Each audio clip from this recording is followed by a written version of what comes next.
Welcome to this interview. My name is Angel Maro.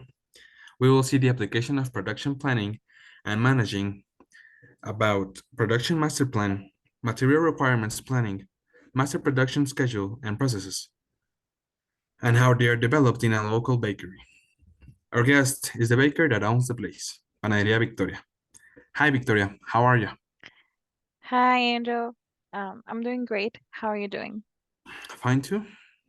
Nice. Are you ready to receive some questions? You're ready. All right. As the first question, when you decide what to bake for the upcoming week, do you consider things like birthdays, holidays, or what sells well usually? For example, do you bake more cakes around birthdays and holidays and consider what breads are popular throughout the week? Yes, definitely. Birthdays and holidays influence cake flavors in the bakery. For example, in Valentine's Day, I might offer, I don't know, special red velvet cakes, while for birthdays, I see a rise in vanilla and chocolate flavors. And also for breads, I tend to bake more loaves on weekdays when people grab them like for breakfast or for lunch. All right. Second question, how do you make sure that you have all the ingredients you need for both your cakes and breads? Well, I keep a running list on my phone, like for essential cake ingredients.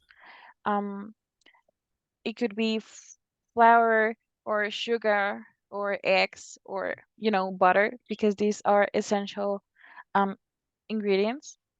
For breads, I track things like yeast, different flours for specific varieties, and milk. I also check stock levels after each baking session and reorder when things get low. As well, I try to like keep a buffer of some staples in case of certain unexpected demands or unexpected situations that we can have in the bakery. Very good. As a third question, do you have a typical rhythm for when you bake different things? For example, do you dedicate a day for cakes and another for breads? It it actually depends on the week. Sometimes I might dedicate mornings to baking bread because, as I told you before, some doughs like require rising time, and then in the afternoons can be like for cakes, especially if there are like custom orders that this is likely to happen. On slower days, I might experiment with new bread recipes or bake a larger batch of cake layers to freeze for busier times. Okay. And as for the fourth question, as the only baker, how do you organize your time efficiently to get everything baked? That's a really good question. Um, preparation is key. I often pre-measure ingredients and prep cake pans or bread tins in advance. I might also bake several cakes or loaves at once, if they require the same oven temperature, if it is convenient. And when decorating cakes, I also try to batch similar tasks for efficiency. All right. As a fifth question, do you have any specific ways to ensure your cakes and breads are consistently delicious? Yes, absolutely. I always use high quality ingredients. This is so important.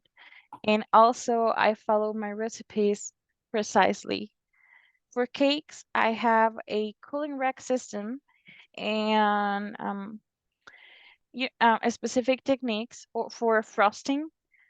For bread, I use a timer to ensure proper baking times and check the dough for doneness before taking it out of the oven. All right. As a sixth question, how do you decide which cake flavors and bread varieties to have readily available and which ones to offer as specials? Okay, I track what sells well and what customers require most. request most often. Popular flavors like chocolate and vanilla cake and, classic breads like sourdough or French baguettes are always available and requested. For more unique flavors or bread varieties, I might offer them as specials with, I don't know, maybe a bit of notice to ensure I have the necessary ingredients. Thank you. And as the seventh question, do you have any strategies to avoid wasting leftover cake, batter, or bread dough? I try to bake cakes and breads in standard sizes that are popular with customers. Um, Leftover cake batter can sometimes be used for cupcakes or, cake pops. Leftover bread, though, might be used for smaller rolls or to experiment with, I don't know, different shapes. All right. As the eighth question, have you noticed any patterns in terms of what sells better on different days or weeks? For example, if do people buy more bread on weekdays or weekends? Yes. Actually, in week for weekends, weekends tend to be busier for birthday cakes, so I might bake a few extra on Fridays. Bread sales, on the other hand, are generally higher during weekdays, especially during the early mornings and lunch hours. So I just like try to adjust my baking schedule based on these patterns. Very good. As a ninth question, have you ever run out of a key ingredient for a cake or bread? And how did you handle it? Well, luckily it hasn't happened that often, but if I did run out of something essential, I might contact a local bakery supply store to see if they have what I need in a pinch. Otherwise, I would, communicate with the customer about a potential substitute or delay because this is actually very important, communicating with your customer in this situation. Yes, indeed. And as the next and last question, the 10th, is there anything you currently do to plan your baking or manage your supplies that you'd like to improve on? Maybe. I'm thinking about creating a combined baking schedule for cakes and breads to visualize my workflow better and organize my personal timing as well. It might also be kind of helpful to invest in some multi-purpose tools or reusable, I don't know, baking supplies to minimize waste and streamline the process. Um, Also, I was thinking about exploring online resources or taking a basic course on inventory management. I think this could also be like um kind of beneficial.